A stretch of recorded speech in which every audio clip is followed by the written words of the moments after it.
The sky had been a liar all morning, promising a soft, uneventful day with a pale, washed-out blue. But Eli McCrae, who had learned his catechism from the wind and seasons, knew better. By noon, the lie had unraveled. A bruise of a cloud appeared on the western horizon, spreading like ink in water until it had swallowed the sun and bled all the color from the prairie. The wind came first, a low moan through the bunch grass, carrying the smell of dust and distant rain. Then came the silence, a heavy, listening quiet that made the cattle nervous and sent the prairie dogs diving for their holes. Eli cinched the strap on his oilskin coat, the worn fabric stiff against his knuckles. The first drops of rain, fat and cold, splattered against the brim of his hat. He wasn't a man given to worry, but a storm this sudden and violent could tear a fence line to shreds, and his fences were all that stood between his small herd and 100 miles of unforgiving emptiness. He swung himself into the saddle, his horse, a sturdy buckskin named Gideon, shifting restlessly beneath him. "Easy, boy," Eli murmured, his voice a low rumble that was more feeling than sound. "Just a little weather." But it was more than a little weather. The sky cracked open with a flash of white-hot light, and, a heartbeat later, thunder rolled across the plains. A sound so deep and guttural it seemed to come from the very bones of the earth. The rain came down in a solid, blinding sheet, turning the dusty ground to a slick, running mud. Eli pulled his hat down low, leaning into the wind as Gideon picked his way along the northern fence line. The wires hummed with a strange, high tension, singing a song of the storm. He rode for nearly an hour. His world shrunk to the few feet of ground visible through the deluge, checking the posts, his eyes scanning for the telltale sag of a break. It was near the edge of the cottonwood grove, where his property bled into unclaimed wilderness, that he saw it. Not a break in the fence, but something else. A horse, its coat the color of wet sand, stood trembling under the meager shelter of the trees. Its head was down, its reins were snapped, and one leg was held at an awkward angle. It was a fine-looking animal, too fine for a stray, with a saddle that spoke of money, though it was now soaked and mud-splattered. It wasn't from any of the neighboring ranches either. He knew every horse, every brand, within 50 miles. He dismounted, his boots sinking into the muck. The horse whickered nervously, but didn't bolt. It was exhausted and favored its left foreleg. Eli ran a gentle hand down its neck, speaking in the same low, calming tone he used with Gideon. The animal was spent, run hard and put away wet, as the saying went. But a horse like this didn't just wander off. It was ridden, and ridden hard, which meant the rider was somewhere nearby. The ground was a mess of running water, but under the trees, the earth was softer, holding the story of what had happened. He saw the tracks, 2 sets, one from the horse, deep and gouged, showing where it had stumbled, and another, smaller, impossibly small, the prints of bare feet. They led away from the horse, deeper into the woods, toward the old Miller place, a homestead abandoned a decade ago after a winter that had claimed 2 of the Miller children and the will of their parents. All that was left now was a caved-in sod house and a barn that leaned like a tired old man. Eli tethered the lame horse loosely to a tree where it could graze on the sparse grass, then remounted Gideon. He followed the small, desperate tracks, his gaze fixed on the ground. Whoever had made them was in a hurry, slipping and sliding in the mud, fighting their way through the storm. He felt a knot tighten in his gut. Out here, trouble rarely came in small measures. It came like the storm, all at once, with the power to wash a person away. The abandoned barn stood silhouetted against the bruised sky, its timbers dark with rain. The great doors hung crookedly on their hinges, one of them banging a lonely rhythm in the wind. He swung down from Gideon, leaving the horse untied. The buckskin wouldn't stray. He pushed the groaning door open and stepped inside. The air was thick with the smell of old hay, damp earth, and rot. Rain drummed on the roof and dripped through a dozen holes, forming dark puddles on the packed dirt floor. It was a place of ghosts and decay. He let his eyes adjust to the gloom, his hand resting on the butt of the Colt holstered at his hip. He saw nothing but empty stalls and collapsing partitions. Then he looked up. The hayloft was a cavern of shadows. But something was wrong. A patch of hay near the back wall was disturbed, pressed down. He saw the faint outline of a shape huddled there, trying to make itself smaller than a shadow. "Hello," he called out, his voice steady.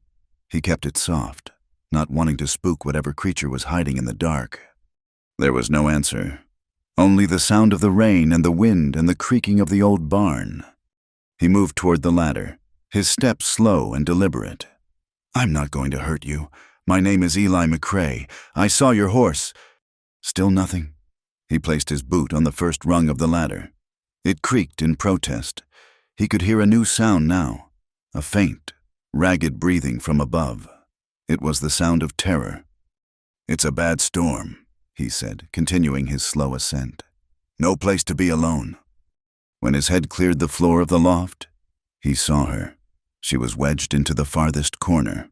A girl or a young woman. It was hard to tell. Her dress, a thin calico thing, was ripped at the shoulder and soaked through, clinging to a body that was little more than skin and bones. Her feet were bare, caked in mud and bleeding from small cuts. Her hair, a tangled, dark mess, hung in her face. But he could see the wildness in her eyes, the stark fear of a trapped animal. She was shivering, a violent, uncontrollable tremor that shook her entire frame. And she was silent, utterly, unnervously silent. He stopped where he was, not wanting to get any closer. He held his hands out, palms open, showing he meant no harm. "I found your horse down by the creek. She's lame, but she'll be all right.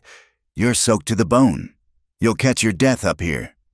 Her eyes, wide and dark in the gloom, followed his every move. She didn't speak. She didn't even seem to be breathing now. She was a statue of fear. He unbuttoned his oilskin coat. It was heavy and smelled of leather and rain, but it was dry on the inside. He folded it carefully and placed it on the floor of the loft, a few feet away from her. "Here," he said gently. "It's not much, but it's dry." He backed away then, moving down the ladder rung by rung, never taking his eyes off her. He wanted her to see him leave, to understand it wasn't a trap. He went and stood by the barn doors, looking out at the storm, giving her the illusion of privacy. He could feel her watching him. He waited. The minutes stretched out, marked only by the drumming of the rain. He heard a rustle from the loft, the sound of stiff fabric. When he glanced back over his shoulder, she had pulled the coat around her shoulders, huddling inside its oversized embrace. It was a start. "My ranch is just over the next rise," he said, not turning around. "It's warm there. There's a fire, food.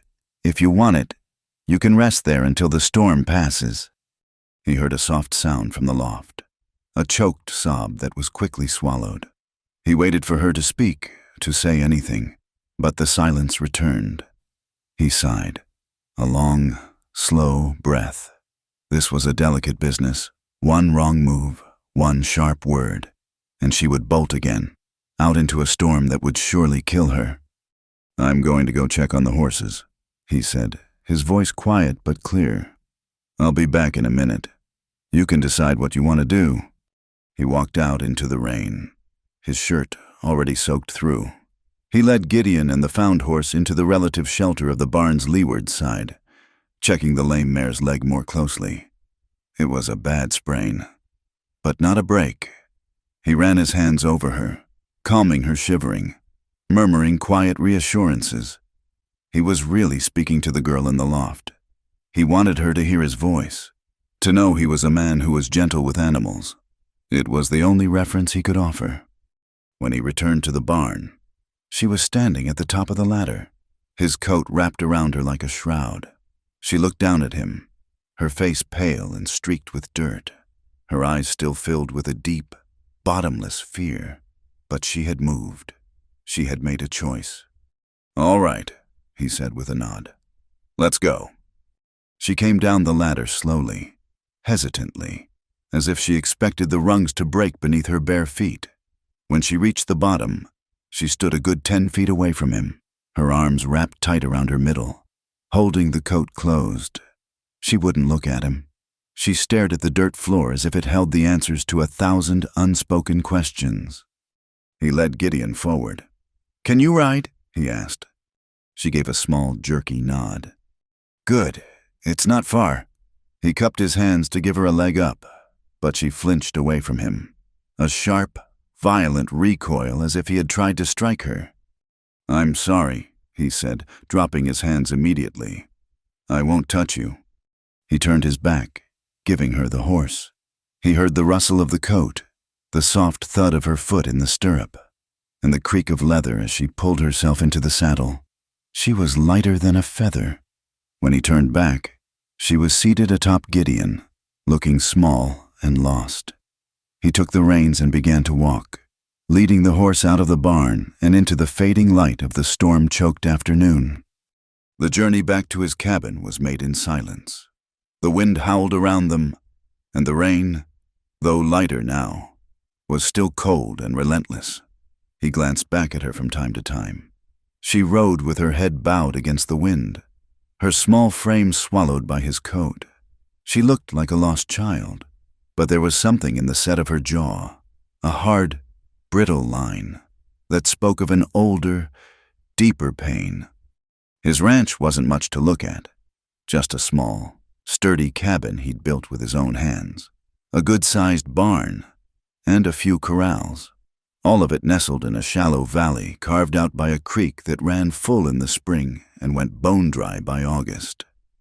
It was a hard piece of land, wrested from a landscape that was mostly rock, dust, and wind. The hills were barren, covered in long stretches of sun-scorched grass that crunched underfoot.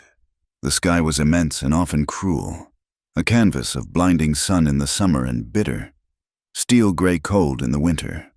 It was a lonely place, miles from the nearest town, a small, judgmental settlement called Redemption, a name that had always struck Eli as more hopeful than honest. He led the horse into the barn, the air warm and sweet with the smell of hay and animals. He helped her down, or rather, he stood back and let her slide down on her own. She immediately moved to the far side of the stall, putting the bulk of the horse between them. He unsaddled Gideon, rubbing the horse down with a dry sack, his movements economical and sure. He worked without speaking, sensing that words were a currency she didn't have to spend. When the horse was settled, he motioned toward the cabin. "Come on inside. Get yourself warm." The cabin was one large room, with a stone fireplace at one end and a small sleeping alcove at the other. A rough-hewn table and 2 chairs stood in the middle. It was a man's space, spare and functional. But it was clean. The floors were swept. The blankets on the cot were neatly folded, and a pot of coffee from that morning was still sitting on the hearth. He went straight to the fireplace and began building a fire, striking a match to the kindling he'd laid out that morning. Flames licked up the logs, and a welcome wave of heat began to push back the damp chill. He turned to find her standing just inside the door, dripping a puddle onto the wooden floorboards. She was staring at a small, cracked mirror that hung by the door, her expression one of horror, as if she'd seen a ghost.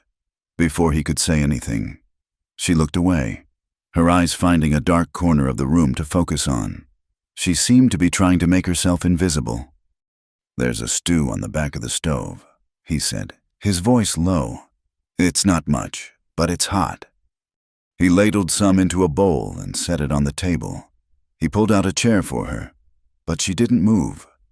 She stood by the door, shivering, clutching the coat around her as if it were armor. He saw then that her reticence was more than just fear of him. It was a fear of everything, a fear of warmth, of food offered freely, of a roof that wasn't leaking. He left the bowl on the table and went about his business, moving to the other side of the room to dry his hair with a towel. He gave her space. He gave her silence. After a long time, she moved.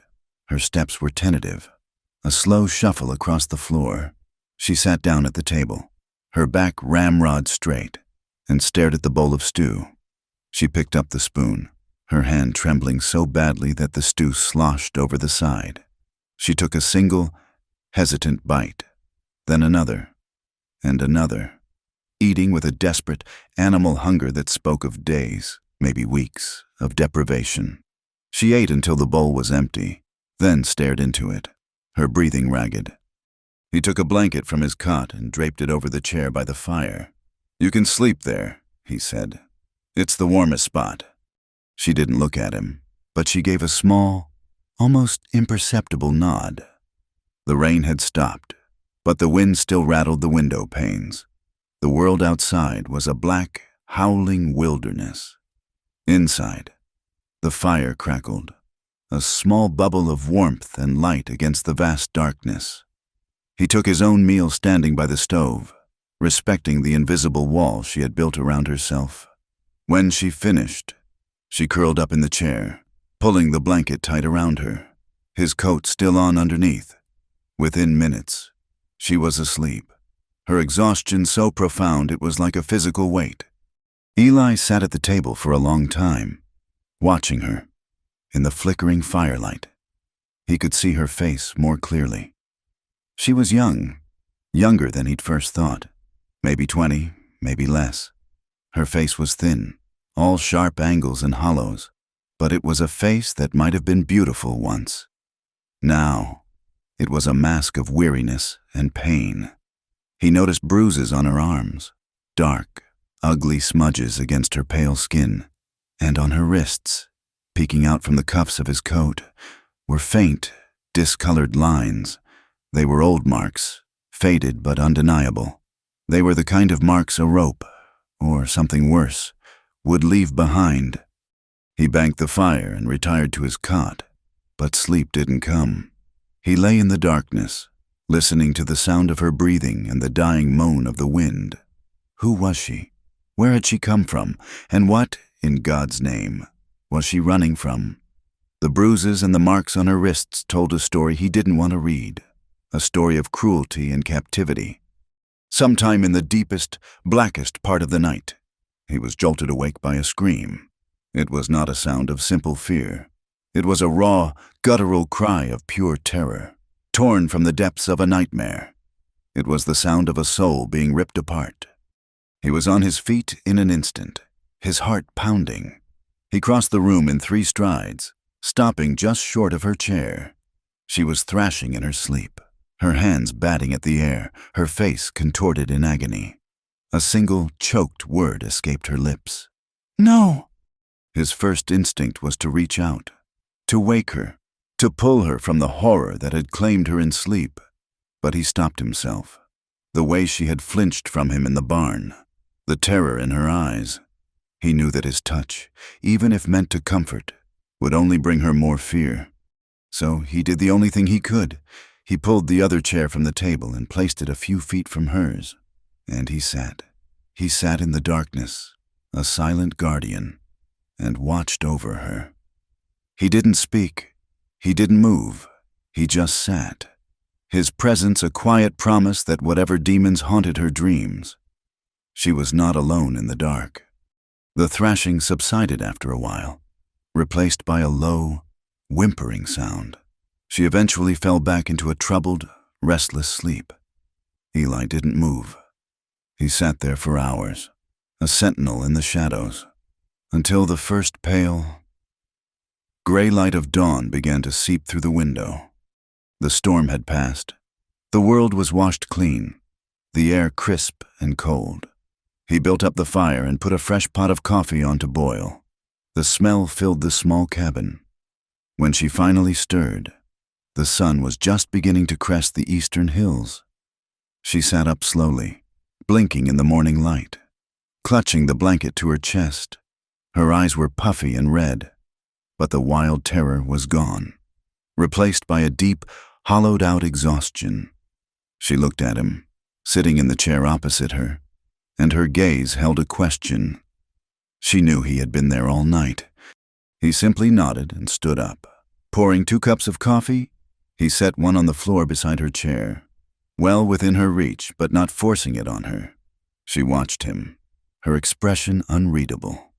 He walked to the door and opened it, letting the clean morning air flood the room. The sky was a brilliant, cloudless blue. The prairie steamed in the morning sun. It was a new day, a quiet one. He stood there for a moment, his back to her, looking out at his land. He felt her move behind him. He heard her bare feet on the wooden floor. She stopped just behind him. He could feel her presence, the hesitant energy of a person balanced on the knife's edge of hope and fear. He turned slowly. She was standing there, his coat still wrapped around her, her small frame looking almost swallowed by it. Her eyes met his for the first time, not with fear, but with a desperate, pleading intensity. Her lips trembled as she spoke, her voice a raw, broken whisper. The first words she had offered him. "Don't take me back." Her words, "Don't take me back," hung in the clean morning air long after she'd spoken them. They were not a plea so much as a statement of fact, the final term of a grim negotiation she'd been having with the world. Eli heard everything she wasn't saying, the terror of where back was, the desperation that had driven her into a killer storm, the sliver of hope she was placing in him, a stranger. He simply nodded, a silent contract passing between them. He would not take her back. He didn't know yet what he would do, but he knew what he would not do. Life settled into a strange, silent rhythm. He gave her a name for the sake of practicality, calling her Miss, and she didn't correct him.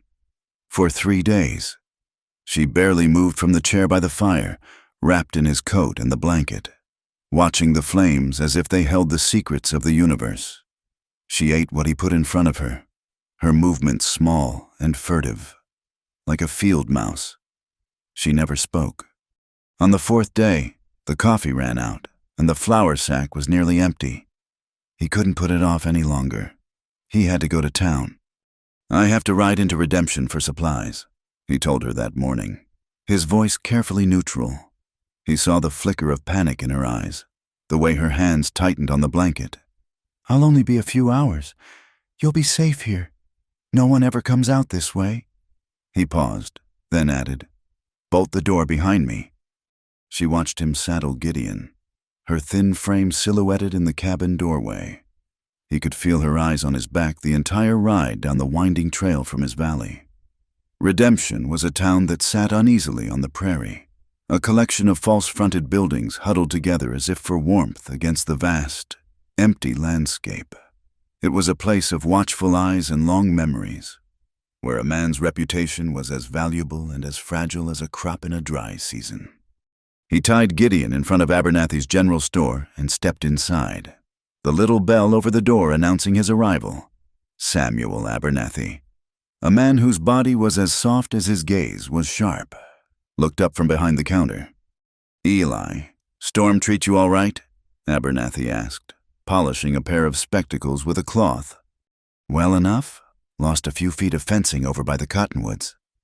Nothing I can't fix."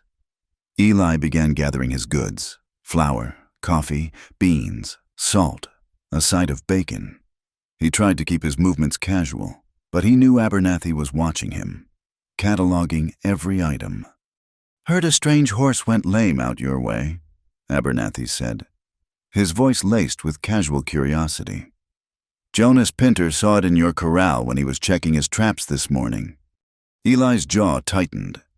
Jonas Pinter had eyes like a hawk and a mouth like a running creek. "Found her during the storm. Threw a shoe and sprained her leg. Rider must have gotten lost in the weather." "Rider?" Abernathy pressed, his eyes gleaming. "Anyone I know?" This was it, the moment the lie had to be told. He hated lying.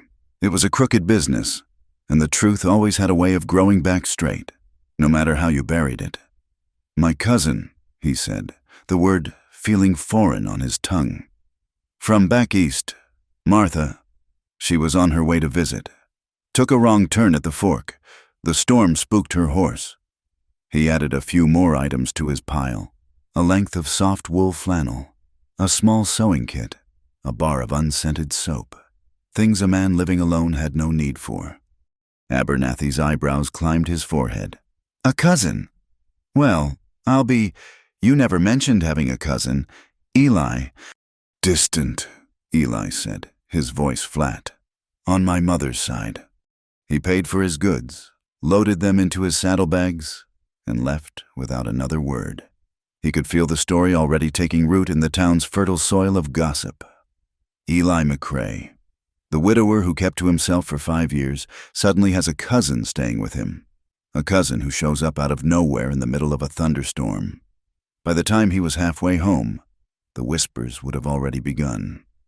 When he returned, the cabin door was bolted, just as he'd told her. He knocked, calling out his name. After a long moment, he heard the heavy bolt slide back. She opened the door just wide enough for him to enter, then retreated to her chair by the fire, her silent fortress. He unpacked the supplies, placing the flannel and the sewing kit on the table without comment. He expected her to ignore them, but later that day, while he was out mending the fence, he saw her through the window.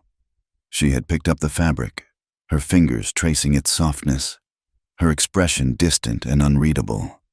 Days bled into a week, then 2. A fragile routine began to form, built not on words, but on shared space and quiet observation. She watched him work, from her chair, and later from the doorway of the cabin. She watched him chop wood, his movements powerful and efficient. She watched him gentle the lame mare, his hands firm but kind. She watched him work with his dog, a scruffy border collie named Buck, giving quiet commands that the animal obeyed with eager devotion. She seemed drawn to his steadiness, the solid, predictable way he moved through the world. It was the opposite of everything she had ever known. Yet she kept her distance, a wounded creature still unsure if the hand that offers food might not also hold a snare. Slowly, she began to emerge from her shell. One morning, he came in from the barn to find a neat patch sewn over a tear in his work shirt. He said nothing, but he wore the shirt the next day. A few days after that, she followed him to the chicken coop and, after he had gone, gathered the eggs herself. Soon, she was feeding Buck scraps from the table, her hand trembling as the dog gently lipped the food from her palm. These were small things, tiny bridges built across a vast chasm of silence and fear. They were her first steps toward living in a place, rather than just hiding in it. But the nights were still her enemy. The nightmares came often, tearing her from sleep with ragged screams. Eli never rushed in. He would rise from his cot and sit in the chair across from her, his silent vigil a shield against the darkness. He never asked what horrors she saw when she closed her eyes. He could guess. Sometimes, when she was staring into the fire, her guard down, her mind would betray her and pull her back to the noise and the cheap perfume and the suffocating confines of the caravan. She is 17, her stepfather, a man with a thirst for whiskey and a sourness in his soul, sells her for the price of 2 good mules and a case of bourbon. He sells her to a man named Silas, the leader of a traveling troupe of entertainers. Silas has a handsome face that doesn't reach his eyes, which are as cold and hard as river stones. He tells her she'll be a performer, an actress. He tells her she's lucky. The first time she disobeys, he beats her, not with his fists. He is careful not to mark her face, but with a leather strap that leaves welts across her back and legs. He beats her until the fight goes out of her, until she understands that her body is no longer her own. It is his property, an instrument for him to use as he sees fit. She learns her role quickly. She is the tamed wildflower of the West, dressed in a costume of buckskin and beads, her face painted to look innocent and pure. She stands on a small stage while Silas tells a fabricated story of her rescue from a savage tribe. The men in the crowd stare at her, their eyes hungry. She is the lure. the pretty bait in Silas's trap. After the show, in the back of the wagons, the real business begins. She learns that there are worse things than being beaten. There is the deadness that comes from being used, from being an object for men's rough hands and coarse whispers, from having to silence the part of yourself that is screaming. She learns to split herself in two, the girl whose body endures, and the girl who floats away to a place in her mind where no one can touch her. She learns that obedience is survival, and silence is her only shield. One night, 4 years into this living death, a moment of chaos during a storm, just like the one that brought her to Eli's door, gives her a chance. A drunken patron starts a fire. In the confusion, she saddles a horse, the finest one they have, and rides. She rides without direction, without a thought for anything but escape, the shouts of Silas and his men fading behind her. She rides until the horse gives out, until the storm becomes her only sanctuary. He saw the memories in the haunted look that sometimes came over her, the sudden tension in her shoulders when a floorboard creaked unexpectedly. He knew she was a prisoner of a past he could not see. One cold evening, nearly a month after she had arrived, the routine broke. The small metal basin he used for washing sat on the hearth, filled with water he had heated over the fire. He usually washed outside by the pump, even in the cold, affording them both a measure of privacy. But tonight, a bitter wind was scouring the valley, and the fire was the only source of real warmth. He washed his face and hands, and then moved to the far side of the cabin to oil his saddle, giving her the space by the fire. He expected her to wash her hands, as she sometimes did, and then retreat. Instead, she stood and began to unbutton the simple dress he had bought for her in town, the one made from the soft flannel. Eli's head snapped up. He turned away instinctively, his face growing hot, and stared intently at the whirls in the leather of his saddle. It felt like a violation to watch her, a profound disrespect. He heard the soft slide of fabric as the dress fell to the floor. He heard the splash of water, the gentle sound of her washing. He kept his back to her, focusing on his work, the rhythmic motion of the oiled rag a way to steady his own breathing. He was acutely aware of her vulnerability in that moment. A log in the fire popped, spitting an ember onto the hearth. Out of the corner of his eye, he saw her flinch at the sound.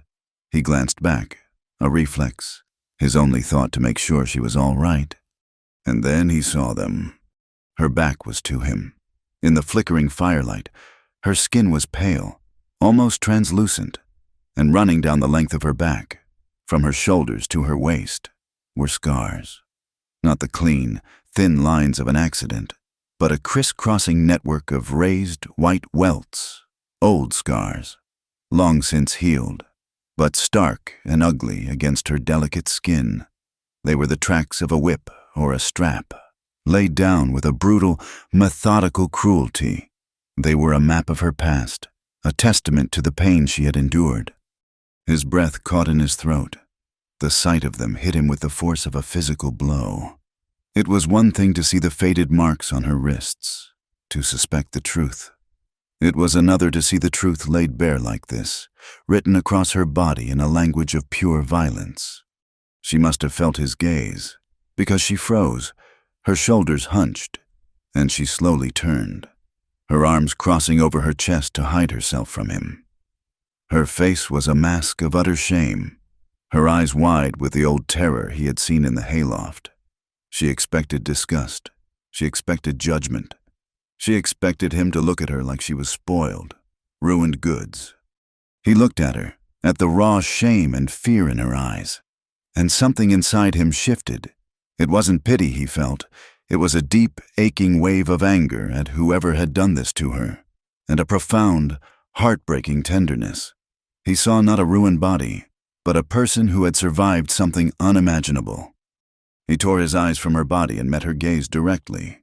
He kept his voice low and soft, draining it of any judgment, any shock, any pity. He asked the only question that mattered.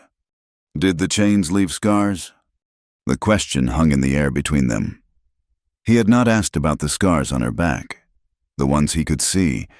He had asked about the ones he could not. The question told her that he saw beyond her skin, beyond the damage done to her. He saw her. A single tear traced a path through the grime on her cheek. She gave one slow, deliberate nod. Then, as if the nod had cost her all of her strength, she crumpled, curling into herself on the hearthrug, pulling the discarded dress around her shoulders. She was hiding again, but it was different this time. It wasn't the terror of a cornered animal. It was the deep, shuddering sorrow of a wound that has finally been acknowledged. Eli let the silence sit for a long time. He went to his cot and pulled off the heavy wool blanket, laying it gently over her trembling shoulders. He did not touch her. He sat down in his chair, a few feet away, and stared into the fire. "My wife's name was Sarah," he said quietly, his voice rough with emotion. The words came out hard, like stones pulled from frozen ground. He hadn't spoken her name to another living soul in 5 years. "We were married just over a year. I'd gone on a cattle drive to Kansas. It was a good payday. I was gone 4 months. He paused, the memories thick in his throat. "While I was gone, 2 men broke into the cabin. They were looking for the money they thought I kept here. Sarah, she fought them. She wasn't a woman who scared easy. The sheriff said she fought like a cornered cat." He closed his eyes, the scene playing out behind them as it had 1,000 times before. "They killed her. For a few dollars they thought I had. When I got back, she was gone. And I wasn't here. I wasn't here to protect her." He fell silent, the weight of his guilt a physical presence in the room. He had never forgiven himself. Her death was a debt he could never repay. He felt a small movement beside him. The girl had sat up, the blanket clutched around her. She was looking at him, her eyes clear for the first time, filled not with fear, but with a shared, knowing sorrow. "My name is Clara," she whispered, her voice cracked and unused. "My name is Clara." Eli looked at her, truly seeing the young woman before him. Clara, she had a name. "I was 17 when he sold me," she continued, the words coming in a halting rush, as if a dam had broken. "My stepfather. I'm 21 now. I've never been free." The confession, her name, her age, her story summed up in 2 devastating sentences, was a gift of trust offered in return for his own vulnerability. She had seen his scars, and she had shown him hers. That night, they sat side by the dying fire, he in his chair, she on the hearthrug, wrapped in the blanket. No words passed between them. There was no need for them. The small cabin was filled with a long, heavy silence. A quiet space where 2 broken people could sit with their unspoken pain, and, for the first time, not be entirely alone in it. The night she spoke her name was a beginning. A fragile truce was struck between the silent girl who had hidden in the hayloft and the woman named Clara. The silence in the cabin softened, losing its sharp, fearful edge and becoming a more comfortable, shared quiet.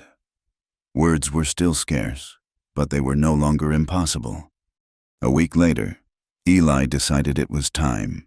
The lame mare, which Clara had quietly taken to calling Bess, was now sound of leg. A horse meant freedom. It meant a way to run if the need ever arose. He found Clara by the corral, watching him work, a small, still figure in the bright morning sun. "It's time you remembered how to ride," he said, his voice gentle. He saw the old fear flash in her eyes.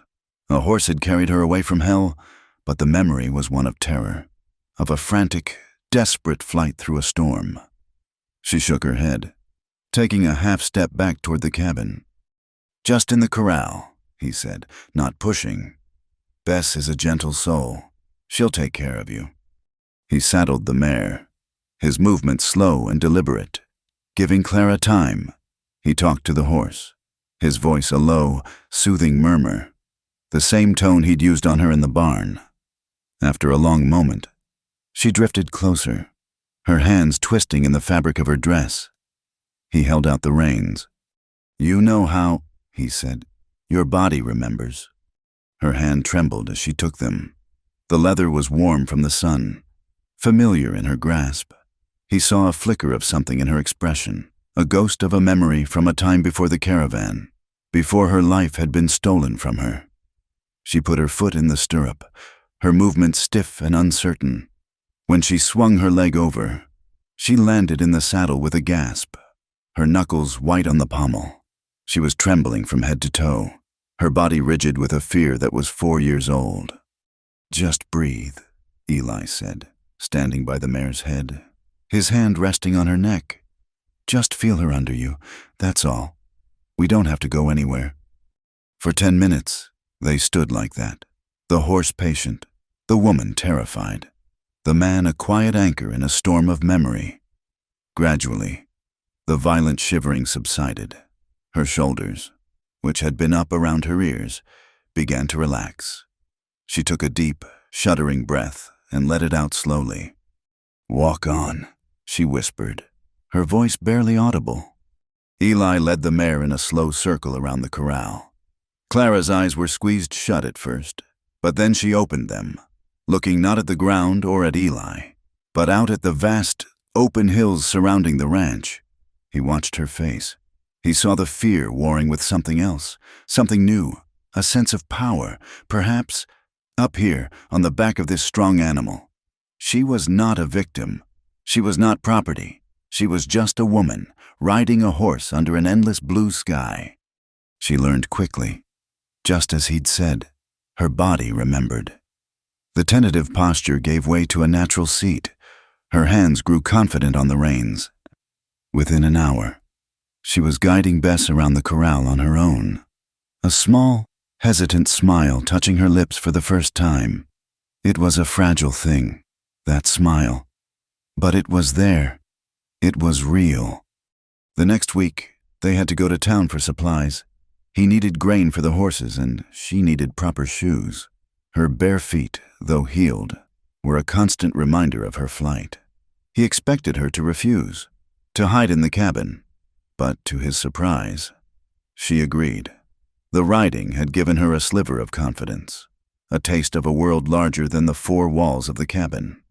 She rode Bess, following close behind him on Gideon. Redemption was just as he'd left it, dusty, quiet, and watchful.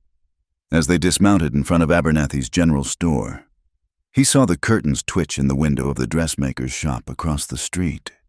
He felt Clara tense behind him, her newfound confidence shrinking under the weight of the town's collective gaze. Inside, the store was dim and smelled of coffee beans, cured leather, and dust. Samuel Abernathy was behind the counter, but today his wife, a woman with a face as pinched as a dried apple, stood beside him. Her eyes, small and black like a bird's, landed on Clara and stayed there. Eli, Mr. Abernathy said, his tone carefully neutral. Your cousin, I presume. Martha, Eli said, the lie feeling heavier this time. This is Samuel Abernathy and his wife, Beatrice. Clara gave a small, jerky nod, her eyes fixed on the floorboards. She looked like a child caught stealing. Mrs. Abernathy said nothing, just looked Clara up and down, her gaze lingering on the simple flannel dress and the tangled, unkempt hair. It was a look that stripped a person bare, found every flaw, and judged it a mortal sin. Eli ignored her, moving through the store to gather what he needed. He told Clara to find a pair of sturdy boots that fit. While she was hesitating by the boot section, he heard the whispers. It was Beatrice Abernathy, her voice a low, sibilant hiss directed at another woman, Mrs. Pinter, who had just come in. "That's no cousin," she hissed, the word sharp enough to cut. "Look at her, frightened rabbit. McCrae brought in a whore from the city. Mark my words. Probably found her in some saloon." Mrs. Pinter clucked her tongue. "I always said he was a strange one, so high and mighty since his wife passed. He's no better than the men who took her, bringing that kind of filth out here." Eli's blood went cold with fury. He started to turn, a hot retort on his lips, but he stopped. He saw Clara. She was standing by a barrel of pickles, her back to the women. But he knew she had heard. She had gone utterly still, her shoulders hunched as if expecting a blow. Her hand, which had been resting on the barrel, was now clenched into a fist, her knuckles white. She looked small, fragile, and completely broken. The light he had seen in her out in the corral was gone, extinguished as if by a sudden, cruel wind. He abandoned his shopping, strode over to her, and touched her elbow gently. She flinched violently, a choked gasp escaping her lips. "Let's go," he said, his voice low and tight with a barely controlled rage. He threw a few coins on the counter for the boots she hadn't even tried on and led her out of the store, away from the poison of those whispers. The ride back to the ranch was a long, miserable silence. Clara rode with her head down, her body slumped in the saddle. The life, the confidence, the tentative hope, it had all been leached out of her. She was the girl from the hayloft again. Back in the cabin, she slid off the horse and walked away, not looking at him, and curled up in the chair by the cold fireplace. He put the horses away, his movements jerky with anger. He was furious at the town, at their small, petty cruelties, but most of all, he was furious at himself for taking her there, for exposing her to that ugliness. He had thought she was ready. He was wrong. When he entered the cabin, she was rocking back and forth in the chair, her arms wrapped around her middle. He knelt and started a fire, the scrape of the match loud in the tense silence. "Why?" she finally whispered, her voice a raw, broken thing. "Why are you doing this?" Eli looked up from the flames. "Doing what?" "This," she said, her voice rising with a frantic edge. "Letting me stay here, feeding me, buying me things." She gestured vaguely at the new boots lying on the floor. "What do you want from me?" Her question was a slap. It was the question of a person who had learned that nothing in this world was free. Kindness was a currency, and the price was always, eventually, demanded. "I don't want anything, Clara," he said firmly, his voice cutting through her rising panic. He stood up, facing her. "I saw a person in trouble, and I helped. That's all." "No!" she cried, getting to her feet. "No one does that, not for nothing. You heard them. You heard what they called me. They're right. You brought a soiled woman into your home. You must want payment. It's the only thing I have left to give." Before he could process her words, she moved. Her hands went to the buttons of her dress, her fingers clumsy and trembling. It was a mechanical, lifeless gesture. Her eyes were hollow, filled with a terrifying emptiness.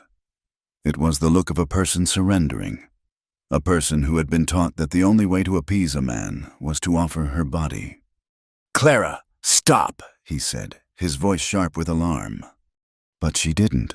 She was lost in a memory, a pattern of behavior carved into her by years of abuse. She fumbled with the last button, her breath coming in ragged sobs. She was about to push the fabric from her shoulders, to offer herself to him in a fit of confusion and desperate self-loathing. "Don't," he said, his voice softer this time, but with an undercurrent of steel. He took a step forward, and for the first time he took her by the arms, his grip firm but not rough. He stopped her hands. "Look at me." She slowly raised her eyes to his. They were swimming with tears.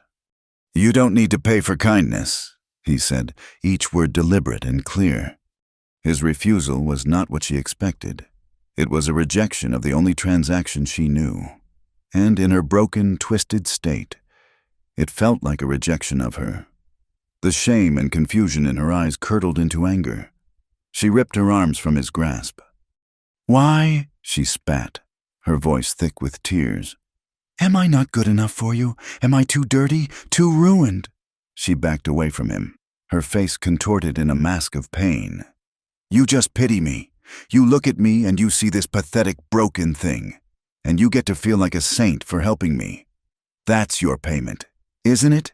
My pathetic gratitude." "That's not true," he said, his own voice rising. "I don't pity you. I look at you and I see a woman who survived something that would have killed most people. I see a fighter. You're brave. Clara, you're strong. You deserve better than just survival. You deserve a life." His words were meant to build her up, but they only made it worse. He was telling her she was something she could not believe herself to be. It was too much. The kindness, the cruelty of the town, the shame, his rejection, it all coalesced into a single, unbearable weight. "Leave me alone," she screamed. With a sob, she turned and fled, bursting out the cabin door. He watched her go, his heart aching. He knew he couldn't let her run. Not like this. He gave her a few minutes' head start, then calmly walked to the barn and saddled Gideon. She had taken Bess, just as he'd known she would. Her tracks were easy to follow, heading not toward the town or the open plains, but up into the high, rocky hills that bordered his land. She was running to the empty places, the places where no one could find her. He found her an hour later. She had ridden to the edge of a cliff that overlooked a deep, dry canyon, a massive scar in the earth that stretched for miles. She was standing at the very edge, staring down into the abyss. The wind whipped her hair around her face and flattened her dress against her thin frame. She looked as if she were contemplating becoming a part of the emptiness below. He dismounted and approached her slowly, his boots crunching on the loose gravel. She didn't turn. She knew he was there. "It's a long way down," he said, his voice calm, conversational. He stopped a few feet behind her. "Maybe that's what I need," she whispered, her voice carried away by the wind. They stood in silence for a long time, the vast, empty landscape stretching out before them. "I'm sorry, Clara," he said finally, "for taking you to town. I shouldn't have." She finally turned to look at him, her face pale and tear-streaked. "It's not your fault," she said, her voice hollow. "They were right. What am I? I'm not a rancher's daughter. I'm not a wife. I'm not even a proper person. I'm just what they made me, and I don't know how to be anything else." Her voice broke on a sob. "He put chains on me once, real chains, just for a week, to teach me a lesson. They were so heavy." She looked down at her wrists, though the marks were long gone. "Do you know what the worst part is? When he took them off, I almost missed them, because at least I knew what the rules were. At least I knew what to do." She looked at him, her eyes filled with a terrifying, honest despair. "I don't know how to live without chains. Eli, I don't know how to be free. I don't think I'm worth saving." Her confession was the rawest, most painful thing he had ever heard.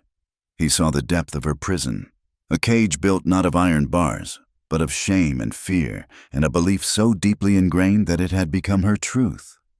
He closed the distance between them, and for the first time, he reached for her. He put his hands on her shoulders, his touch gentle, and pulled her away from the edge of the cliff. He turned her to face him, and then, slowly, he wrapped his arms around her. It was not a lover's embrace. It was not fueled by passion or desire. It was the simple, profound act of holding someone who was falling apart. He held her as he would hold a frightened child, his arms a circle of quiet, steady strength against the vast, unforgiving emptiness of the canyon. She was rigid in his arms at first, her body a knot of tension. Then, he felt a tremor run through her. "You don't need to believe it yet," he murmured into her hair, his voice rough with an emotion he couldn't name. "I'll believe it for you." And with those words, she broke. The rigid control she had maintained for years, the dam she had built to hold back an ocean of pain. It shattered. A sound tore from her throat, a sound of grief and rage and loss, so profound it seemed impossible for one small person to contain. She collapsed against him, her body shaking with violent, racking sobs. She cried for the girl who was sold, for the years that were stolen, for the innocence that had been brutalized out of her. She cried until she had no tears left, until she was just a trembling, exhausted weight in his arms. He just held her. He stood there on that lonely cliff edge, the wind howling around them, and held her, offering the silent, unwavering support of his presence.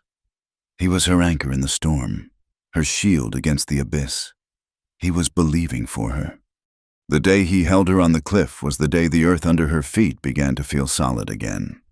The world did not transform overnight, but the terror that had been her constant companion for 4 years began to recede, its sharp edges softening into a dull, manageable ache. The cabin, once a temporary hiding place, started to feel like a home. The change was not in the landscape, which remained as harsh and unforgiving as ever, but inside her. Life began to resemble something stable, a concept so foreign to Clara that she approached it with the cautious curiosity of a deer at a salt lick. The constant, gnawing hunger in her belly was replaced by the simple, satisfying weight of the bread she learned to bake in the small cast-iron stove. The silence that had been her shield became a comfortable quiet, punctuated by sounds she never thought she would make again. One afternoon, while mending a tear in one of Eli's shirts, she found herself humming, a low, tuneless sound from a life she barely remembered. The sound startled her, and she clapped a hand over her mouth, her eyes wide. Eli, who was carving a new handle for an axe by the fire, simply looked at her and gave a small, almost imperceptible smile before returning to his work. He did not remark on it, and his quiet acceptance was a gift. Soon after, a real laugh escaped her. Eli's dog, Buck, had been chasing a grasshopper with frantic, clumsy pounces, and his final, frustrated yip of defeat struck her as so absurd that a short, sharp bark of laughter burst out of her. It felt rusty in her throat, a piece of machinery unused for years, but it was hers. Eli looked up, and the surprise and pleasure on his face was so open, so genuine, that it made her want to laugh again. She even began to sew for herself, using a bolt of calico Eli had bought on his last trip to town and a dress of Sarah's that he had quietly left out for her as a pattern. She began to piece together a new dress. It was a slow, painstaking process. Her fingers, accustomed to rough work and trembling with remembered fear, were clumsy with the needle at first, but as she worked, a strange sense of peace settled over her. With each stitch, she was not just mending fabric, she was mending herself, creating something new from the remnants of the old. Eli watched all of this, his heart aching with a feeling he had sworn he would never allow himself to feel again. He was falling for her. It wasn't a sudden, crashing wave, but a slow, rising tide that had been building since the day he'd found her shivering in the hayloft. He saw it in the way she moved, a growing grace replacing the furtive, frightened shuffle. He saw it in the way she would sometimes look at him when she thought he wasn't paying attention, her gaze soft with a cautious curiosity. He saw it in her courage, a quiet, stubborn resilience that awed him. He said nothing of his feelings. To speak of love felt like a betrayal of Sarah, and more than that, he feared it would be a burden to Clara, another chain, another expectation she would feel compelled to meet.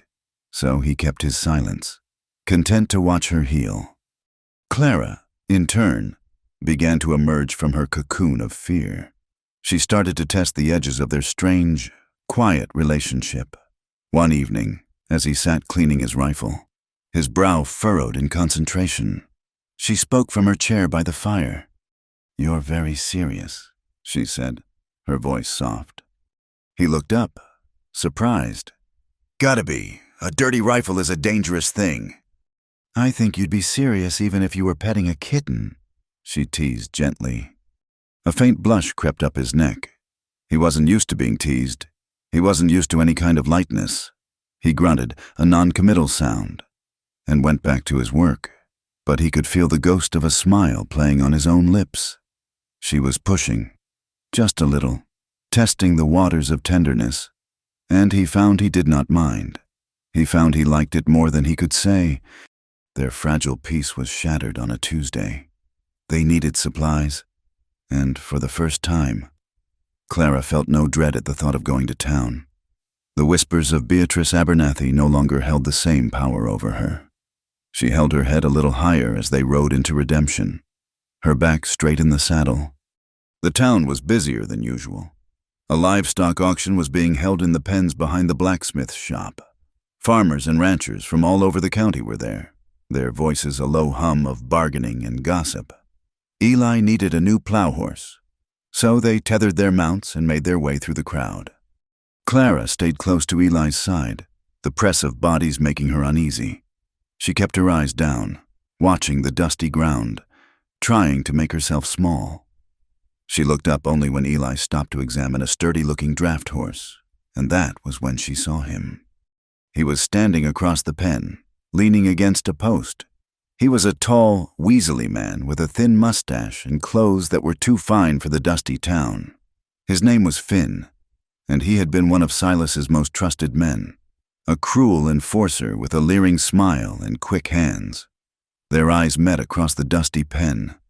For a heart-stopping second, she saw only confusion on his face. Then, it cleared, replaced by a slow, dawning recognition, followed by a greasy, triumphant smile. He knew her. The air rushed from Clara's lungs. The sounds of the auction faded to a dull roar in her ears. The world tilted, the sun growing cold. All the progress she had made, all the fragile stability she had built, crumbled to dust in that single, horrifying moment of recognition. He pushed himself off the post and began to saunter around the edge of the pen, his eyes never leaving her, his smile widening. He was a predator who had just spotted his prey. "Eli," she whispered, her voice a strangled thread of sound. Her hand shot out and gripped his arm, her fingers digging into his muscle. He turned, saw the stark terror on her face, and then followed her gaze. He saw Finn, saw the way the man was looking at Clara, and he understood immediately.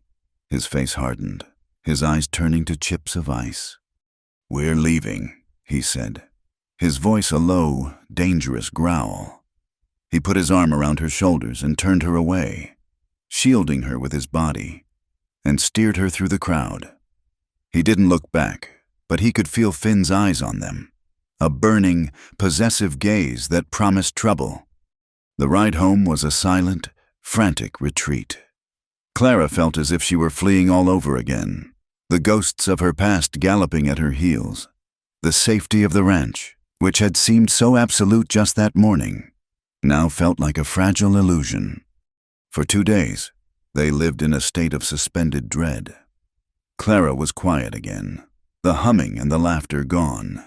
She paced the cabin like a caged animal, starting at every sound, her eyes constantly scanning the horizon. Eli was a coiled spring of tension, his rifle always within arm's reach. He worked close to the cabin, his gaze sweeping the hills, watching, waiting. On the 3rd morning, Clara went to the barn to gather the eggs. The morning was bright and clear, the picture of peace, but the air felt heavy, charged with a silent menace. As she approached the large barn doors, she saw it. A piece of dirty paper was nailed to the wood, fastened with a single, rusty nail driven deep into the timber. Her heart hammered against her ribs. Her feet felt rooted to the spot. She forced herself to move forward, to read the crude, black letters scrawled across the page. There were only 4 words, but they were a death sentence for the fragile life she had begun to build. "Property don't run far." She let out a small, choked cry and stumbled backward, her hand flying to her mouth. The egg basket fell from her grasp, the eggs shattering on the hard-packed earth. She was property. After everything, after all this time, that's all she was, an object to be reclaimed. Eli heard the cry and came running from the cabin, his rifle in his hand. He saw her staring at the barn door, her face as white as a sheet. He followed her gaze and saw the note. He ripped it from the door, his hand clenching the paper into a tight ball, his knuckles white. A low, guttural sound of pure rage escaped his throat. He turned to her, his face a grim, determined mask. "Go inside," he said, his voice tight. "Pack a bag, just the essentials. Take Bess and ride north. Follow the creek until you hit the high country. Don't stop for anything. Don't talk to anyone." She stared at him, her mind numb with shock and terror. He was sending her away. He was telling her to run. "No," she whispered. "Clara, this is not a discussion," he said, his voice hard. "They're coming for you. That man from town. He sent word. They know where you are. Your only chance is to run." He was thinking of Sarah. He was thinking of his failure, of the empty cabin he had returned to. He would not let it happen again. "No," she said again, her voice stronger this time. She looked at him, and for the first time since she'd seen Finn, the terror in her eyes was replaced by a flicker of defiance. "I ran once. I spent 4 years dreaming of running, and when I did, I ran into a storm that nearly killed me. I ended up here." She took a deep breath. "I'm tired of running. Eli—" "This isn't running, it's surviving," he argued, his voice raw with desperation. "They are brutal men. You know what they'll do to you, what they'll do to both of us." "And what happens when I stop running?" she countered, her voice ringing with a strength he had never heard before. "Do I spend the rest of my life looking over my shoulder, hiding in barns? Do I just keep running until I'm too old and tired to run anymore? That's not a life. That's just a longer cage." She stepped closer to him, her chin held high. "This place," she said, gesturing to the cabin, the hills, the vast, empty sky. "This is the only home I have ever known. You are the only person who has ever looked at me and seen a human being. I will not be chased away from it. I will not let them take this from me." He stared at her, stunned by the fierce, unyielding strength that poured out of her. This was not the broken girl he had found in the hayloft. This was a woman making a stand, not just for her life, but for her soul. "We can't fight them," he said, his voice softening, pleading. "There will be too many." "Then we will prepare for them," she said, her resolve hardening. "You taught me to ride. Now teach me to shoot. I will not be a burden. I will not be a helpless victim waiting for you to save me. I will fight beside you." He looked into her eyes and saw not a hint of doubt. She meant every word. To send her away now would be to break the very spirit he had watched her so carefully rebuild. He saw his own fear for what it was, a ghost from his past. She was not Sarah, and he would not treat her as if she were. He gave a slow, reluctant nod. The next 24 hours were a blur of frantic activity. They brought the horses into the small corral directly behind the cabin. They boarded up the 2 small windows on the back wall of the cabin, leaving only small slits to see through. They hauled water from the well and sacks of grain from the barn so they would not have to leave the relative safety of the house. And Eli taught her to shoot. He started her with a handgun, the weight of it heavy and awkward in her small hands. Her first shot went wide, the recoil jarring her arm, but she did not flinch. She set her jaw, listened to his instructions about her stance, her grip, her breathing, and fired again and again. By nightfall, she could consistently hit a tin can from 20 paces. Her strength, he realized, was not just in her spirit, it was in her will. The sun set, painting the sky in fiery streaks of orange and purple, a beautiful, heartbreaking end to what could be their last day on earth. The waiting began. The cabin was a fortress, dark and silent. The fire was kept low, casting long, dancing shadows on the walls. They sat at the table, the rifle on the wood between them, and waited for the sound of hoofbeats. As the night deepened, a strange calm settled over Clara. The terror was still there, a cold knot in her stomach, but it was overshadowed by a sense of clarity. For the first time in her life, she had made a choice. She had chosen to stand her ground. Whatever happened at dawn, she would face it as herself, not as the broken creature Silas had tried to make her. She looked at Eli. He was staring into the fire, his face grim, his jaw tight. He was afraid, she knew, afraid for her. A wave of love so powerful it almost brought her to her knees washed over her. He had given her back her life, and she wanted, just once, to be seen for who she truly was. Not as a project to be fixed or a victim to be pitied. She stood up and walked to the hearth, her back to the fire. He looked up, his eyes questioning, slowly, deliberately. She began to unbutton her dress. It was the same action she had taken in a fit of self-loathing weeks ago, but this time it was different. There was no shame, no fear. Her hands were steady. Her gaze was clear and direct. Eli froze, his breath catching in his throat. He understood. This was not an offer. This was a revelation. She let the dress fall to the floor, standing before him in her thin chemise. The firelight played across her skin, illuminating the pale, raised network of scars on her back, the faded marks on her wrists. She did not try to hide them. They were a part of her, a map of her journey. She looked at him, her heart in her eyes. "If you don't want me, that's fine," she said, her voice soft but steady, unafraid. "But I want you to see who I am." He rose from his chair and walked to her, his movement slow, reverent. He looked at her, at all of her, and his eyes were not filled with desire, but with a profound, aching tenderness. He saw the scars not as marks of shame, but as badges of survival. He saw her strength, her courage, her beautiful, unbroken spirit. He reached out and touched her face, his calloused thumb stroking her cheek. "You're not anyone's property," he whispered, his voice thick with emotion. "You're not broken."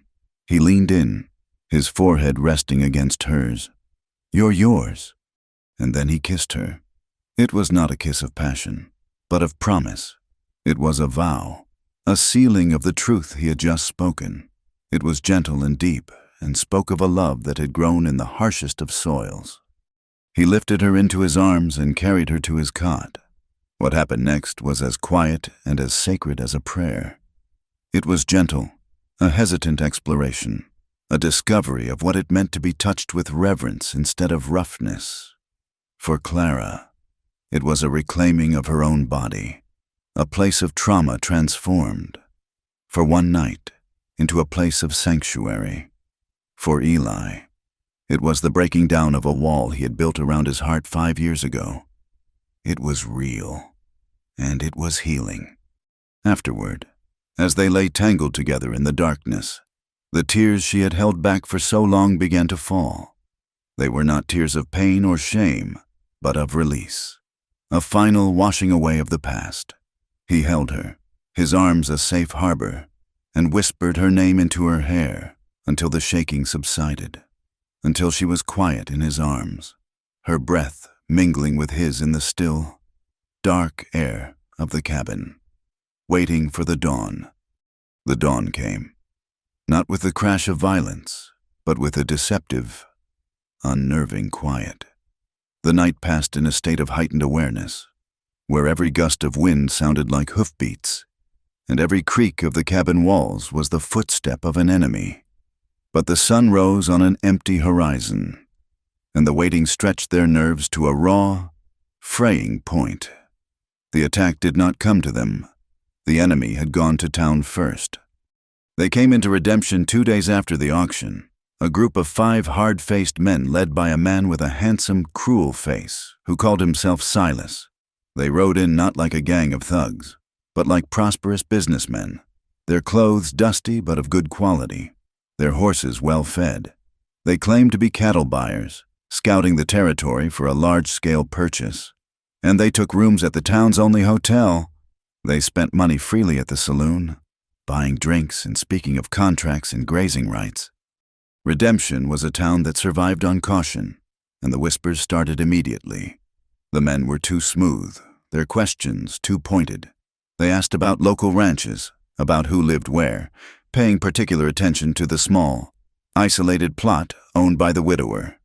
Eli McCrae, Sheriff Brody, a man whose authority was derived more from his badge than his backbone, drank with them, laughed at their jokes, and turned a blind eye to the coldness in their eyes. He was a man who understood which way the wind blew, and the wind from these men felt like it could tear his comfortable little world apart. He did nothing. Word of the strangers and their pointed questions reached Eli by way of Jonas Pinter's boy, a lanky 14-year-old who rode out on the pretext of checking his father's trap lines. The boy delivered the news with wide, nervous eyes, and Eli sent him back with a pouch containing 3 sealed letters and a silver dollar for his speed. The letters were for men Eli trusted, 2 ranchers who lived in the next valley, and an old comrade from the war who ran a freight business 20 miles south. The message was simple. Trouble at my ranch. Come armed. There was no more waiting. They were coming. The pretense in town was a form of reconnaissance, a way to gauge the local law and landscape before making their move. Eli's face was a grim, stoic mask. He checked his rifle, then the handgun, his movements economical and precise. Stay in the cabin when they come, he told Clara. His voice was flat. An order. Barricade the door. Use the shotgun if they get through. Aim for the center. Clara, who was stacking ammunition on the table, stopped and looked at him. The fear was still in her, a cold stone in her stomach, but it was overlaid with a hard, brittle resolve. She had not survived 4 years in hell and 2 days of terror waiting for the end to be told to hide like a child. No, she said. Clara, I'm not asking. And I am not hiding, she replied, her voice low but unyielding. I stood behind you once. I will stand beside you now. She picked up the shotgun, the weapon heavy but steady in her hands. They are coming for me. Eli, this is my fight as much as it is yours. He looked at her, at the fierce determination in her eyes, at the set of her jaw. She was not asking for his permission. She was stating a fact. He saw the woman she had become, forged in the fires of his kindness and her own indomitable will. He gave a single, sharp nod. The argument was over. They would face it together. They came in the late afternoon, when the sun was a hot, white eye in the western sky, casting long, menacing shadows across the valley. The sound of their hoofbeats was a low, growing thunder, a promise of the coming storm. 5 riders, with Silas at their head, emerged from the cottonwoods and started up the long, dusty path to the cabin. Eli stepped out onto the porch, his rifle held loosely in his hands. A moment later, Clara was beside him, the heavy shotgun resting in the crook of her arm. She did not flinch, she did not tremble. She stood her ground, her eyes fixed on the man who had owned her body but had never broken her spirit. The riders pulled up about 30 yards from the cabin, a cloud of dust settling around them. Silas swung down from his horse, a confident, proprietary smile on his handsome face. He looked at Clara as if she were a piece of furniture he had come to collect. Well, he said, his voice carrying easily in the still air. Look what the storm blew in. I have to admit, Petal, you gave us quite a chase. Petal, the name he had given her. It made her stomach clench with a hot, acid shame. Her name is Clara, Eli said, his voice a low, dangerous rumble. And she is not your anything. Silas's smile faltered for a second. He sized Eli up, his eyes lingering on the rifle. You must be the farmer who found my stray. I appreciate you taking care of her. But I've come to collect my property. He took a step forward. She's a thief. You know, stole a valuable horse and a good deal of my money. She's a liar, too. Fills men's heads with all sorts of fanciful stories. He looked back at Clara, his voice dropping into a tone that was both seductive and threatening, a tone that had haunted her nightmares. Come on now, Petal. The game is over. You've had your little adventure. Time to come home. This is my home, Clara said, her voice clear and steady, ringing with a strength that surprised even herself. Silas's face hardened, the charming mask falling away to reveal the cold, brutal man beneath. You don't have a home unless I give you one. You are nothing. You are mine. She is a free woman, Eli stated, taking a half step forward. placing himself slightly in front of Clara. He raised the rifle, the barrel now level with Silas's chest. "And you are traffickers. You buy and sell human beings. That is the only crime here." The word hung in the air. Traffickers. It was the truth, a truth no one had ever dared to speak to Silas's face. A flicker of shock, then pure, murderous rage flashed in his eyes. "You'll regret that, farmer," Silas hissed, and his hand dropped to the pistol at his hip. The world exploded in a chaos of noise and dust and violence. Silas's shot went wide as Eli fired a heartbeat sooner, his own bullet tearing through Silas's shoulder, spinning him around. The other 4 men spurred their horses forward, drawing their guns, their shouts swallowed by the roar of gunfire. Eli shoved Clara back toward the cabin door. "Inside," he yelled, firing again, the bullet hitting one of the riders in the chest and knocking him from the saddle. A bullet whizzed past Eli's head, splintering the door frame. He felt a hot, searing pain slice across his left arm as another shot grazed him, tearing through his sleeve and his skin. He stumbled back, and in that moment of vulnerability, one of the men, the weaselly one named Finn, saw his chance. He galloped his horse right up to the porch, leaning down, his hand outstretched to grab Clara, a triumphant leer on his face. Clara didn't scream. She didn't cower. She reacted. As Finn's fingers brushed her arm, she dropped the shotgun, which was too unwieldy at close quarters, and lunged for the pitchfork that was leaning against the cabin wall. She gripped the worn wooden handle with both hands, pivoted, and drove the steel tines forward with all the strength and fury in her body. The pitchfork plunged deep into Finn's thigh, the tines grating against bone. A horrible, high-pitched scream tore from his throat. His face, contorted in agony and shock, was inches from hers. He stared at her, not with lust or triumph, but with the pure, unadulterated terror of a man who had just been mortally wounded by his intended victim.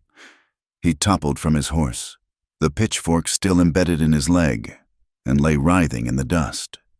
The sudden, brutal turn of events momentarily stunned the remaining riders. That moment was all Eli needed. From the cover of the doorway, he fired twice more. Another rider fell, just as the last 2 men were wheeling their horses around to flee. A volley of shots erupted from the hills behind them. Eli's friends had arrived. The final 2 members of the gang were cut down before they had gone 50 yards. And then, silence. A profound, ringing silence, broken only by the groans of the wounded and the nervous whickering of the horses. The air was thick with the acrid smell of gunpowder and the metallic scent of blood. The ground in front of the cabin was a brutal tableau of death and dust. Clara stood frozen, her hand still gripping the handle of the pitchfork, her knuckles white. She stared at Finn's body, her breath coming in ragged, shallow gasps. She had taken a life to save her own. A wave of nausea and shock washed over her, and she stumbled back against the cabin wall, her legs threatening to give out. Eli was at her side in an instant, his own bleeding arm forgotten. He gently pried her hands from the pitchfork and pulled her into an embrace, turning her away from the carnage. "It's over," he whispered into her hair. "It's over. You're safe." The arrival of Eli's friends, and soon after, a reluctant Sheriff Brody with a hastily assembled posse, turned the quiet ranch into a chaotic scene of official business. 3 men were dead, including Silas. The 2 survivors were arrested and hauled away. Sheriff Brody, his face pale and sweaty, tried to control the narrative, speaking of a dispute over cattle that had turned violent. He barely looked at Clara, and his questions to Eli were clipped and accusatory. He was a man trying to bury a story that was already spreading like wildfire. News of the gunfight at the McCrae Ranch swept through the territory. Eli became a figure of both admiration and suspicion. The town of Redemption was split down the middle. Some, like the Pinters, hailed him as a hero who had stood up to a gang of dangerous outlaws. They brought food to the ranch and offered to help with repairs. Others, led by the poisonous whispers of Beatrice Abernathy, saw him as a troublemaker who had brought violence into their quiet community by harboring a runaway prostitute. They crossed the street to avoid him, their faces pinched with disapproval and fear. Eli and Clara were isolated, living on an island of their own making. A week after the fight, a deputy from the county seat rode out to the ranch. He carried an official summons. Eli was being called for a formal inquiry. The charge, unspoken but heavily implied, was harboring a fugitive. There were questions about his land claim, whispers that a man who invited such trouble might not be fit to hold property. He could lose everything. That night, the weight of the future pressed down on them. Eli sat by the fire, cleaning his rifle, his arm bandaged. He was grim, resigned. "I'll tell them you were my prisoner," Clara said, her voice small in the quiet room. "I'll tell them I forced you to help me. They won't take your land if they think you were a victim, too." Eli stopped his work and looked at her. "I would rather lose this land and every animal on it than lie for the sake of a few prejudiced old men in a courtroom. We will tell the truth." "They won't listen to the truth," she cried, her voice cracking. "They'll only listen to what they already believe, that I'm a ruined woman, and you're a fool who got caught up in my mess." "Then we will make them listen," he said, his voice firm. She knew then what she had to do. The thought of it, of standing in a room full of strangers and laying bare the ugliest parts of her life, filled her with a dread so profound it was paralyzing. The trauma was a living thing inside her, a wounded animal that recoiled from the light. But the thought of Eli losing his home, this sanctuary he had built, because of her, that was worse. She would not let Silas win, not even from the grave. She would not let him destroy the only good thing she had ever known. She begged to testify. Eli argued against it, wanting to shield her from the pain and humiliation, but she was adamant. Her strength, born on the cliffside and forged in the gunfight, would not allow her to hide. The courtroom in the county seat was a large, imposing room with high windows that let in bars of dusty sunlight. It was packed with spectators, their faces a blur of morbid curiosity. When Clara walked to the witness stand, a hush fell over the room. She was small and plainly dressed, but she held her head high, her eyes fixed on the circuit judge, a stern-faced man with a reputation for fairness. She spoke for nearly an hour. Her voice, though quiet, was clear and steady. She did not cry. She did not embellish. She told them everything, her words painting a stark, brutal picture of her life in the caravan. She spoke of the beatings, of the degradation, of being sold and used like an animal. She spoke of the chains, both real and invisible. The courtroom was so silent that the scratching of the clerk's pen sounded like a saw blade. Men who had come to be entertained looked down at their boots, their faces flushed with shame. Women dabbed at their eyes with handkerchiefs. She told them of her escape, of the storm, of being found by Eli. She told them how he had offered her food and shelter, and how he had asked for nothing in return. The prosecutor, a sharp-faced man, pressed her. "So, this man, Eli McCrae, he saved you?" he asked, his voice dripping with insinuation. "He is your hero?" Clara looked not at the prosecutor, but directly at the judge. She thought of Eli holding her on the cliff, of him believing for her when she could not. She thought of him teaching her to shoot, of standing beside her, of the vow in his kiss. She thought of the difference between being saved and being empowered. The courtroom fell silent as she took a deep breath, her voice ringing with a conviction that was as pure and unshakable as the bedrock of the earth. "He didn't save me," she said. "He helped me save myself." Clara's final words settled over the courtroom like a fine layer of dust, silencing every cough, every rustle of fabric, every whispered comment. In that moment, she was not a victim or a fugitive. She was a testament to the unyielding strength of the human spirit, and her simple, profound truth was more powerful than any legal argument.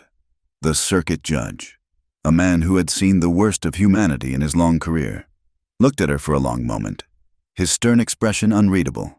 He then turned his gaze to the prosecutor, whose face was flushed, his clever arguments and insinuations now seeming cheap and hollow.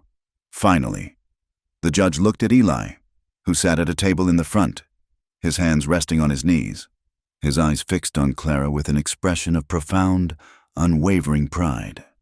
The judge cleared his throat, the sound unnaturally loud in the silent room. "The testimony of this witness," he said, his voice a deep baritone that carried to every corner, "has brought clarity to these proceedings. It has shed light not only on the events at the McCrae Ranch, but on a darkness that travels the roads of this territory under the guise of entertainment." He let his gaze sweep across the packed courtroom. "This court finds no grounds to question Mr. McCrae's claim to his land or his character. On the contrary, it finds his actions to be in the highest tradition of a decent and honorable man protecting the innocent. All inquiries into his conduct are hereby dismissed." A murmur of approval rippled through the crowd. The judge held up a hand for silence. "As for the two surviving members of this so-called troupe," he continued, his voice hardening into granite, "they will be tried not for mere assault, but for human trafficking, a crime for which the penalty will be severe. And as for the dereliction of duty in the town of Redemption," he said, his eyes finding Sheriff Brody, who seemed to shrink in his chair, "I am removing Sheriff Brody from his post, effective immediately. This county requires a lawman who serves the law, not one who fears criminals." It was over. The legal threat, the cloud that had hung over Eli's home and future, had vanished. As the judge banged his gavel, the courtroom erupted into a buzz of conversation. Eli rose and went to Clara, who was stepping down from the witness stand, her legs trembling now that the ordeal was done. He didn't touch her, not in this public space, but he stood beside her, a solid, protective presence. The truth had been told, and for once, it had been enough. The journey back to the ranch was quiet, but it was a different kind of quiet. It was not the silence of fear or uncertainty, but of peace. The world seemed to have been washed clean, the colors of the prairie more vibrant, the sky a deeper, more hopeful blue. Life settled into a new rhythm, one of peace and purpose. But for Clara, the fight was not over. The faces of the other girls from the caravan haunted her, girls who were still out there, still trapped, still silent. One morning, Eli came into the cabin to find her sitting at the table, not with a sewing needle, but with a pen and a precious stack of paper. Her brow was furrowed in concentration, her hand moving slowly but deliberately across the page. She had begun to write letters. Her first was to the circuit judge, thanking him for his ruling and providing the names and descriptions of other girls she remembered, along with the likely routes the caravan might travel. Then she began writing to others. She wrote to the editors of newspapers in distant cities, telling a version of her story without names, a plea for awareness of the young women who were bought and sold under the guise of performance contracts. She began to draft a petition, its language simple and direct, calling for greater oversight of traveling shows and for the establishment of safe houses in larger towns for women and girls in distress. She and Eli rode out to the neighboring ranches, not for supplies, but for support. At first, the ranchers, hard men with calloused hands and skeptical eyes, were hesitant. They listened to her story, their faces impassive. But Clara did not plead or weep. She spoke with the quiet, unshakable authority of someone who had lived the truth. She spoke of their own daughters, of the precariousness of safety in a land so vast and untamed. Slowly, she won them over, one by one. They signed her petition, their scrawled signatures a promise of solidarity. Eli stood back during these conversations, letting her find her own voice, and he watched with a swelling heart as she transformed from a survivor into an advocate, her personal tragedy becoming a catalyst for change. The town of Redemption began to change. 2. The judge's public removal of Sheriff Brody had been a profound shock, a clear rebuke of the town's fearful silence. The story of Clara's testimony had spread, embellished and altered in the telling, but its core truth remained. She was not the soiled woman of Beatrice Abernathy's whispers. She was a woman of extraordinary courage. The shift was subtle at first. People who had once turned their backs now offered a brief, almost shy nod of the head when she and Eli rode through town. The open hostility was replaced by a grudging, awkward respect. One afternoon, they went to Abernathy's general store. As Clara entered, a hush fell over the few customers inside. She braced herself for the inevitable whispers, the cold stares, but they never came. Beatrice Abernathy stood behind the counter, her face as pinched as ever. She watched Clara select a few items, her small, dark eyes unblinking. As Clara placed her goods on the counter, Mrs. Abernathy looked not at her, but at a spot on the wall just over her shoulder. "The new calico just came in," she said, her voice stiff and clipped. "Some pretty patterns, might make a nice dress." It was not an apology. It was not an admission of wrongdoing, but it was an offering. A small, grudging olive branch extended across a chasm of past cruelty. "Thank you, Mrs. Abernathy," Clara replied, her own voice quiet and dignified. "I'll take a look." The war was over. She had won. Spring bled into a long, hot summer. The land, which had been a place of refuge and fear, became a place of creation. Clara, with a sense of putting down roots for the first time in her life, decided to plant a garden. She chose a patch of earth on the sunny side of the cabin, a place where the soil was dark and rich. Eli tilled the hard ground for her, turning the earth with a shovel, his muscles straining in the sun. She followed behind him, breaking up the clods of dirt with her bare hands, feeling the life in the soil. She planted seeds for corn, beans, and squash, and a small patch of wildflowers, just for the beauty of it. Every morning, she would tend to her garden, watering the small green shoots, her heart swelling with a simple, profound joy. She was nurturing life, and in doing so, she was nurturing herself. At the same time, Eli began to build a new barn. The old one, the place where he had found her, had been a place of ghosts and decay. He wanted a new start, a structure that looked to the future, not the past. He felled trees from the cottonwood grove, hewed the logs with a broadaxe, and with Clara's help, raised the frame. She was not strong enough to lift the heavy timbers, but she learned to mix mortar for the foundation, to drive pegs into the joints, to plane the wood for the doors until it was smooth as silk. They worked together in a comfortable, easy silence, their partnership a thing of shared labor and unspoken understanding. The new barn rose slowly, a testament to their shared future, built with their own hands. One evening, as the sun was setting, casting a golden glow over the valley, Clara was weeding in her garden near the foundation of the new barn. Her fingers were digging in the soft, cool earth when they struck something hard and metallic. Curious, she dug around it, pulling it from the ground. It was a length of iron chain, thick and rusted, the links fused together by time and neglect. It was old, probably left over from the original homesteaders, a piece of a forgotten harness or tether. But to Clara, it was something else. It was a ghost. She stared at it, lying in the palm of her hand, the cold, heavy weight of it a sudden, shocking echo of her past. Her breath caught in her throat. Her hands began to shake. The sounds of the evening, the chirp of the crickets, the lowing of the cattle, faded away, replaced by the memory of cold iron against her skin, of a darkness so profound she thought it would swallow her whole. She stood up, the chain clutched in her hand, and walked to the porch where Eli was sitting, watching the last of the light fade from the sky. She stood before him, her face pale, and held out her hand. He looked at the chain, then at her trembling hand, then into her eyes. He saw the shadow there, the ghost of the past that had risen from the earth. He said nothing. He simply stood, took the chain from her, his fingers closing over hers for a brief, reassuring moment, and walked to his forge, He fired up the bellows, the coals glowing from a dull red to a brilliant, white-hot heart. The sound of the rushing air filled the twilight. He laid the rusty chain in the center of the fire.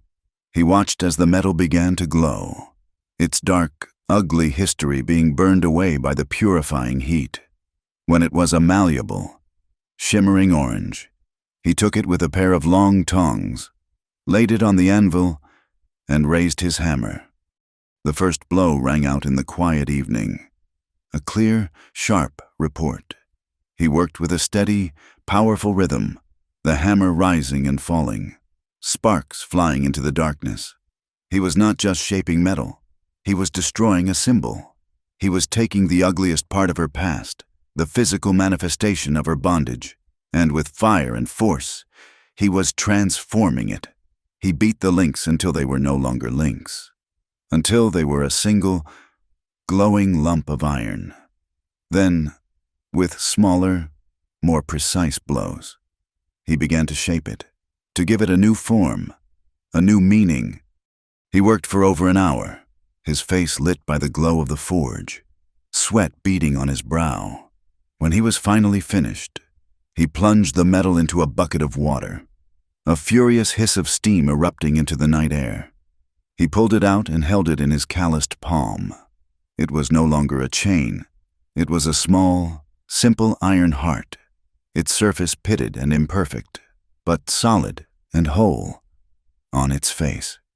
He had carefully stamped her initials, C.M., Clara May. She had told him her middle name one quiet evening, a secret whispered in the dark. He walked back to her, where she sat on the steps of the porch, and knelt before her. He opened his hand. The iron heart lay in his palm, still warm. She looked at it, her eyes filling with tears. It was the most beautiful thing she had ever seen. He took her hand and placed the heart in her palm, closing her fingers around it. "No one owns this but you," he said, his voice low and rough with emotion. "Not even me." The story ends here, on the porch of the small cabin, as the stars begin to appear in the vast, dark sky. They sit side by side on the top step, the new barn a dark, solid shape against the horizon, the scent of the wildflowers from her garden perfuming the night air. The silence between them is full and comfortable, a shared space of peace and understanding. Clara leans her head against his shoulder, the small iron heart clutched safely in her hand, its warmth seeping into her skin. She looks out at the endless, star-dusted horizon, at the future that is no longer a thing to be feared, but a thing to be built together. She turns her face into his shoulder and whispers the words he had spoken to her on the cliff, the words he had believed for her until she could believe them herself. "I finally believe you." He says nothing. He simply reaches over and touches her hand, the one that holds the iron heart, the same hand she had once hidden in shame. He covers it with his own, a silent promise, a quiet acknowledgement of the long, hard road they have traveled. And in the soft, pale light of the rising moon, he smiles. Thank you for being a part of our story tonight. Please comment with where you are listening from to connect with fellow fans around the world. And do not forget to subscribe to the From Wild West channel and share your thoughts.